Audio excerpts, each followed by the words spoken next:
Hello, everyone. Richard Fredrickson once again with you here on Channel 6. Brand new show called the Business Profile. It's a little different from our usual shows. So we're going to be dealing with financial news, business news, and at this time of the season, also some tax information, business evaluations, and on throughout the year. On a once-a-month basis, we'll be bringing you this show. Again, from Al's Steakhouse here at Hamus and Jefferson. Great place for lunch, a fabulous place for dinner. Wonderful buffets on Friday and Sunday. If you're brand new to the area, may I suggest and thoroughly recommend Al's Steakhouse here in Joliet, Illinois. Business report, first show, and I chose the best gentleman, best individual in the world of accounting and auditing. And in fact, am I not? When you leave here, you're probably going to go to attorneys or depositions and all kinds of things like that, I right? do have one scheduled this afternoon. Well, there you go. But it's actually been rescheduled, so I get because to get some other work done. They knew about the show. Yeah, there you go. Howard Ellison, partner at Werman Rogers, Drano Ruzon, always a good friend of Channel 6 and also WJOL Radio. We're going to get right to it. I asked Howard we would be discussing primarily at this time information and education for business owners. And those of you out there who are thinking about being a business owner, these are the kinds of things that you need to really be reviewing all year long, but we're going to showcase these things and profile them right now. So, critical business, financial issues. Yeah, I know everyone probably expected some tax talk, but we do that a lot, and you're already getting your taxes prepared, and it's difficult to do planning right now because again, Congress is leaving us in the dark as to what the provisions might be for 2015 forward. So I thought we'd talk about something a little relevant at this time as well as year-round, and that's some key performance indicators you can get off your financial statements, which should be prepared in conjunction with your returns, but you should also have those done throughout the year. But this is a great time for you to actually maybe get a little extra information from your tax preparer or financial advisor while you're getting your year-end information taken care of. Exactly right. Let's talk about sales. Okay, sales. You should try to measure those in relation to both industry and profit, your profit margin. Okay, which is your gross profit margin. You want to look at both history and industry. Most industries do have. You can get industry news. Articles, etc., news magazines, and a lot of them will have, they'll issue key performance measurements that you can compare, so you can compare your company to other companies in the same industry. If not, I know I don't know about all accountants, I don't want to speak for all accountants, but I have access to key performance indicators that it's called Risk Management Association actually publishes financial data as far as ratios and all that, and I can look that up for almost any industry, regionally or nationally. Yeah, one of the things about Howard, he specializes also in business evaluations, and maybe it's a good idea, and we'll put the number on the screen for you toward the end of the show, actually into this segment. If you have follow-up questions on any of these issues or you want to stop in, I think the first time you stop in, you would provide a free consultation the first time? Yeah, I mean, as long as it's got to be somewhat brief, obviously. Yeah, right. I'm not going to spend all day for free. But right. Yeah, I mean, but to get in the door? Yeah, we certainly are always happy to entertain new clients and speak to them one-on-one without, in general about what their needs are and how we can serve their needs. Yeah. Okay. Next question, cash flow. Yeah, cash flow. Well, cash flow is probably what everybody's most concerned about. And that's something you should be measuring constantly throughout the year. Okay, because what you want to do, the year end is really just what did you do for the whole year. But what you really want to do is not so much the cash flow statement, which is a basic financial statement. You want to actually do some type of cash flow forecast on a weekly or monthly basis. You should try to project what your inflows are, or you anticipate them to be, and what are your necessary outflows, so that you can anticipate when you might have a cash shortfall and how are you going to resolve that. You should always try to have some type of line of credit and try not to max that out. You need to make sure you have somewhere to get short-term cash inflow when necessary, but you need to be able to anticipate when you need that. Right. And that's why you want to do a forecast. Because that also will tell you, hey, you know, if that's constantly a problem, then you look at some of these other indicators and they might tell you where that problem is, the underlying problem that's causing those cash flow shortfalls. Speaking of problems and challenges, the next door that opens up is one called Debt Days Outstanding. Debtor days outstanding. Yeah, those debtor days. And those are actually your debtors. Yeah. They're debtors to you. They're your customers. That's another term for this would be, another indicator would be receivables turnover, the turnover of your accounts receivables. That's how long it takes you to collect from your customers. Okay, obviously, if that's going up, maybe you need to check your credit policy, okay? A lot of times, especially in hard economic times, companies will tend to loosen up their credit policy, more concerned about getting sales than about collecting on those sales. Sales are worthless if you don't collect the money. Yeah, you're Okay, right. and then you're really just putting yourself further in behind the 8 ball because, and we're about to talk about, the flip side of that is you're going to have costs associated with those sales. And so you're going to have to be paying people to cover sales that you may not be collecting on. So the debtor days outstanding is important. And you want, again, that's another one that you can measure against industry. And you also want to measure it against your history. So if that's going up, then maybe you've been doing something wrong, or maybe, I don't know if it's a difference in customers or you have some customers that are having problems. Those are the ones that you need to try to work with, and maybe you need to tighten your credit policy. There's another policy out there too that should be reviewed weekly, monthly, maybe even daily, and that's the creditor days outstanding. Right, and that's the flip side of the debtor days is the creditor days. That's your obligations to your vendors, to your suppliers, okay? So that's the number of days that it takes you, that you have to pay bills. You don't want to give up.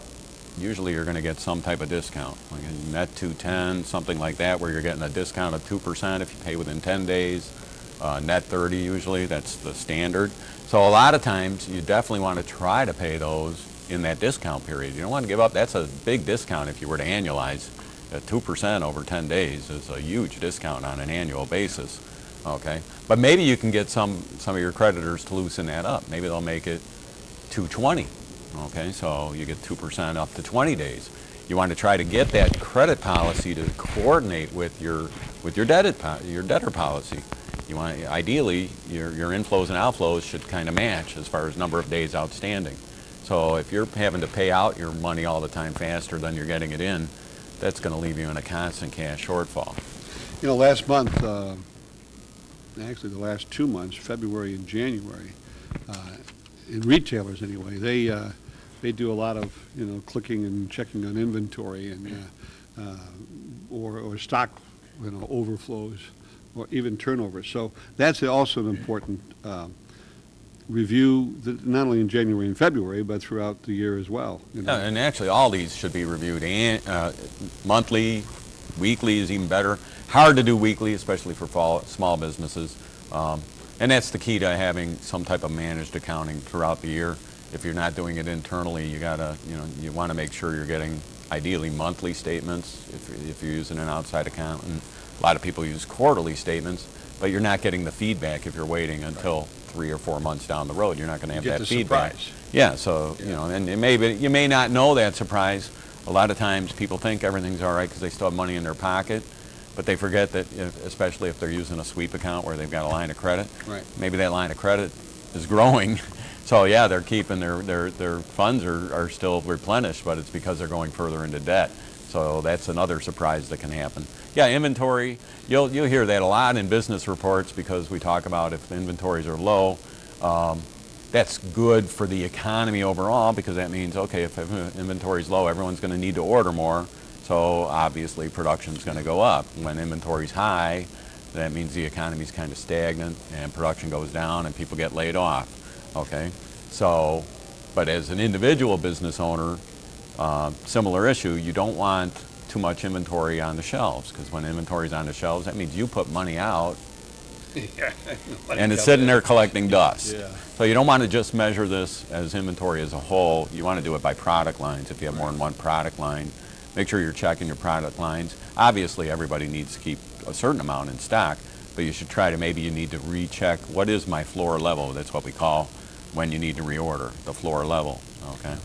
Sometimes you're better off paying, you get a discount for buying in bulk, but sometimes it's not worth buying in bulk if it's going to sit on the shelf for 4 or 5 months. You want to generally have 30 or 60 days out would be an ideal measurement. It's interesting. We're talking about these things with Howard Ellison, partner at Werman Rogers, Duran and Ruzon, and not when you watch this, I don't believe, but currently, right now, one of the largest conventions are on in Chicago, the household house appliance, housewares. It's like 8,000 vendors come into Chicago, and there'll be people who are looking at future buys and future prototypes and inventory, and they're looking at all this stuff. It's fun. It's kind of exciting. I've been to a couple of those shows. But then you get down to the nitty-gritty of this stuff, and I have another question for you, which is also important, and that's the gross profit margin as a percentage of sales. Right, and that's really, we're talking about people that are selling a product. Service people, if you're a professional, generally you're not going to have a cost of sales. So here's where you're looking at, what's my cost of sales in relation to my sales. Ideally, you don't want that gross margin going down.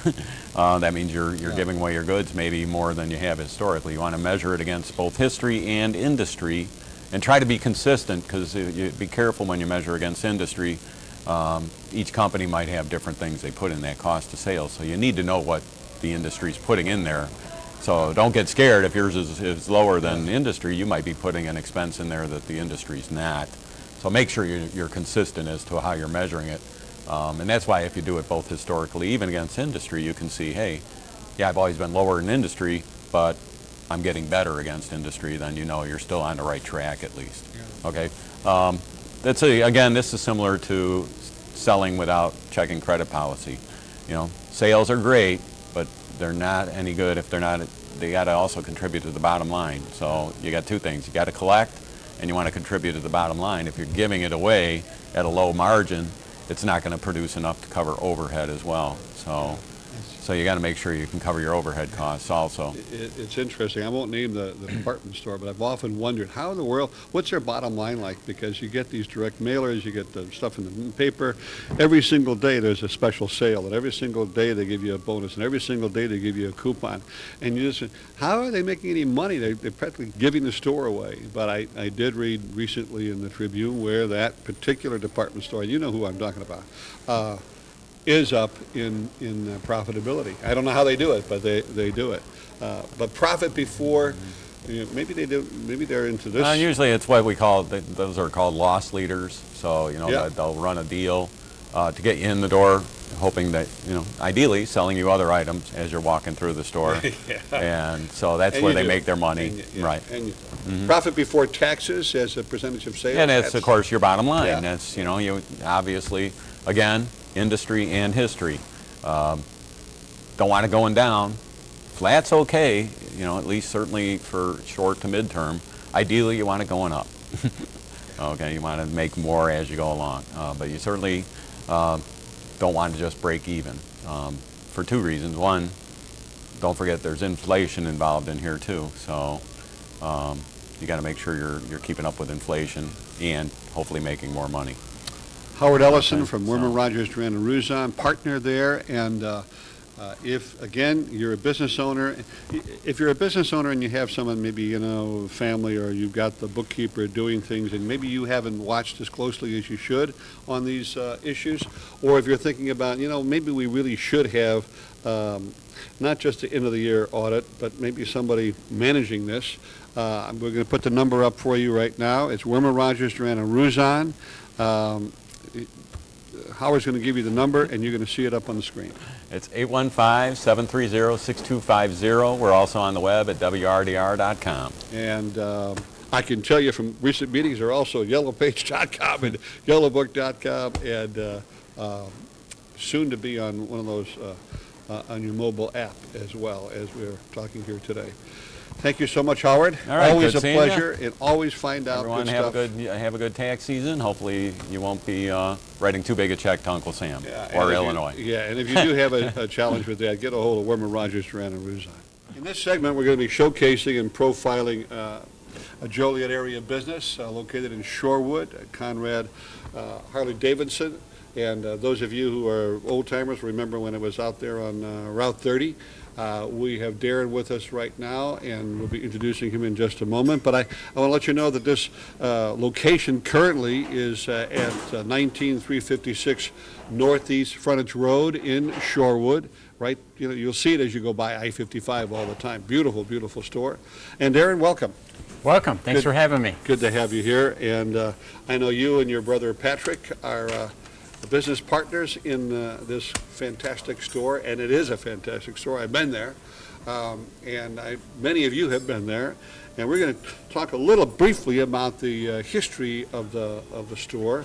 And I mentioned earlier that your dad Ray and your mom, who now passed away, Kathy, opened up the business on Route 30. So it was Darren and Patrick, now co-owners of the business, along with your sister Amy, is an owner as well. So truly, truly, truly is a family-owned business. Yeah, yes it is. Yep. Last year was 30 years for us. Wow. And that's amazing, because I do remember that, I don't want to call it a little, but it's certainly compared to what you have today, the little shop on Route 30. Tell me a little bit about the history of how the family got into this, how your dad got into it, and then your brother Patrick, I think, was with him from, well, you tell me. Yep. So basically the business started out, my dad's been a long-time Harley enthusiast, been a biker for many years before getting into the business. Was a Snap-on tool dealer and decided to get out of that, and the Harley dealership came available, and it used to be Scotty's Harley Davidson. So my mom and dad back in 1984, basically along with my brother too, right from the beginning, bought the store from Scotty and turned it into Conrad's Harley Davidson in 8,000 square foot little building. And we started out, I think we sold maybe 4 or 5 bikes our first year. It was very small, and just kind of grew from there. So. Well, it has grown, that's for sure. Yeah. So your brother's been there right out of high school, I think, Patrick has. yes. Now, from the 8,000 square foot store on Route 30, all of a sudden, you're on I-80. Yep. Right? Didn't you go there first? I mean, yes, second? Yes. Yeah. So we moved to the Hobart address, and that was almost 20,000 square feet. So we decided to upgrade there, needed the room. So that location worked out great. I mean, we were there for, I think, around 10 years. And within those 10 years, we outgrew it and kind of decided to make the jump to another location. So yeah, made that venture, bought the property, and since we have a 80,000 square foot building on there now. So. And a great parking lot, lots of space to park, and for both bike and car. Out there at the frontage road in Shorewood. The interesting sidelight for you, you probably don't know this. For good or bad, I was a patient there at the Associated Urologist. Oh, okay. Great place, wonderful doctors, fantastic staff. And there's an examining room that's called the Harley room. Did you know that? I did not know that. I did not know that. They still have some of the pictures up of the bikes as you're waiting for the doctor to come in. Wow. And it's still there. Pretty cool. That's pretty cool. There's a little legacy still there for you. Nice. I have heard people say that, that there's still pictures up on the wall. I've been there looking around. Well, wait a minute, what is this place? Yeah, Then it dawned on me, I remember what this was. Yeah, cool. So location number 3 in Shorewood. We're going to take a look at, take a look at it. And as we're looking at it, you have tell me a little bit about the inventory that's out there that we're looking, well, we can't quite see through the window, but we can see a little bit. We sell on average close to 500 bikes a year between new and used. So I think Harley over the last few years has come out with great product. I think they're really doing their homework in giving us as dealers a great product to sell. I think the bikes really tend to sell themselves a lot. You know, we tell people the best sales approach to doing it is a test ride. Let people find out for themselves what Harley Davidsons are all about. So, For someone watching and is sort of, maybe it's on their bucket list. I really wanted to learn. I've always wanted to have a Harley. If they, they come in, they visit with you. What's the process? What's the procedure? Do you help people learn how to ride? we do. We do the training program there, Harley Davidson Riding Academy, on brand new Harley Street 500s, which is a new model they came out with a year ago for the Riding Academy classes and also to purchase. So basically somebody could come that's never been on a bike before. They could learn to ride.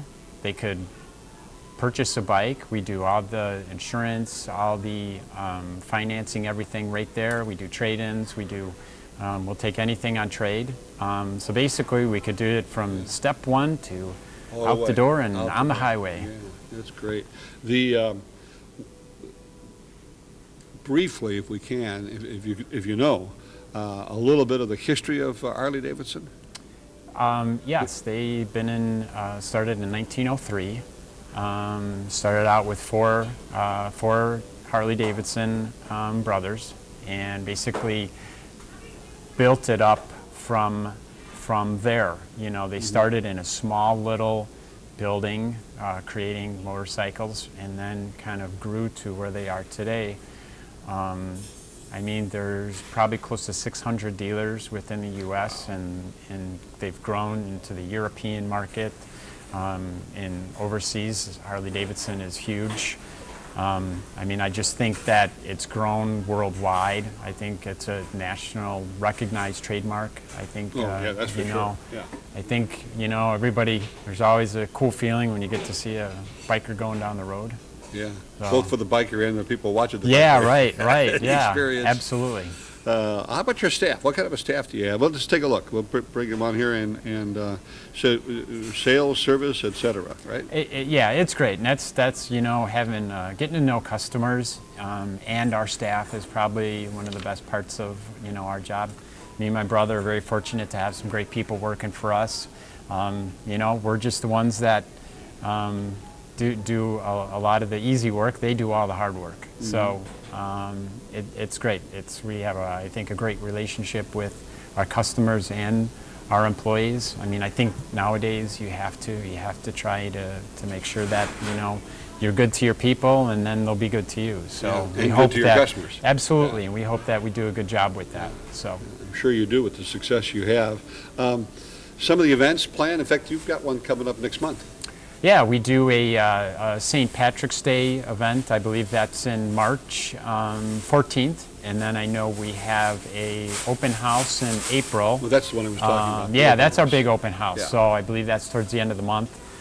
We do it on a Saturday. We do free food. We do vendors. It's a big open house we try and do in the springtime of every year. I know last year we usually do them in May. This year's April. And it's a great event. We really try and promote our business and promote Harley Davidson.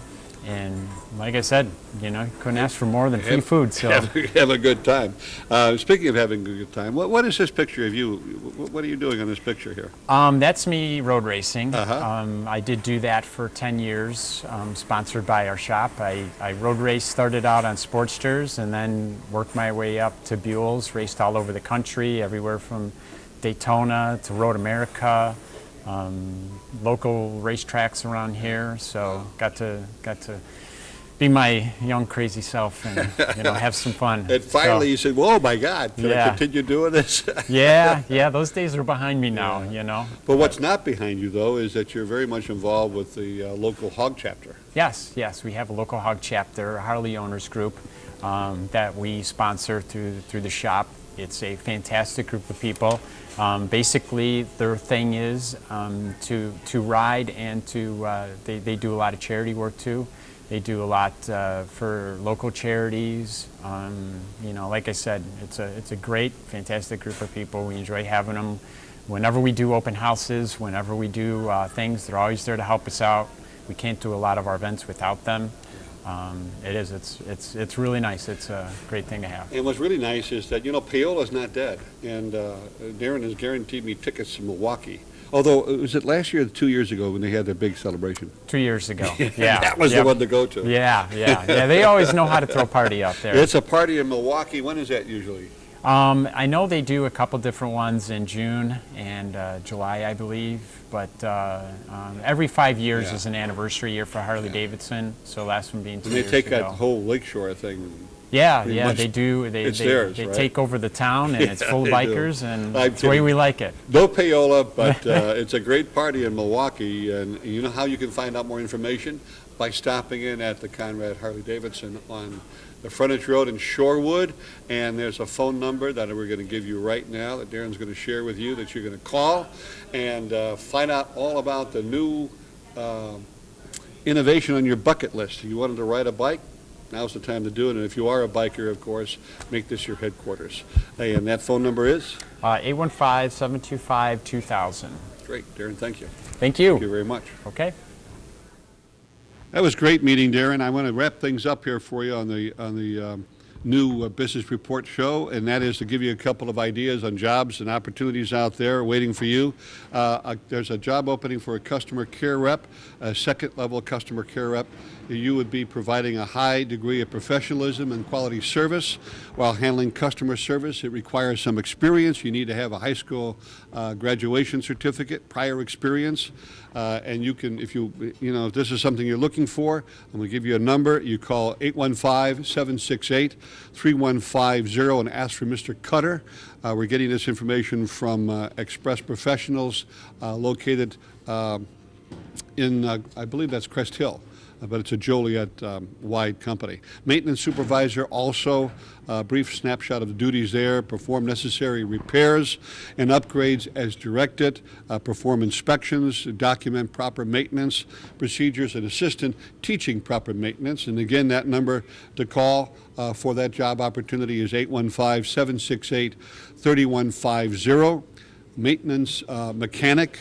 Perform established preventive problems, maintain overall general plant maintenance, including compressors and piping and heating exchange. You need to know what you're doing with that one. And again, Express Employment Professionals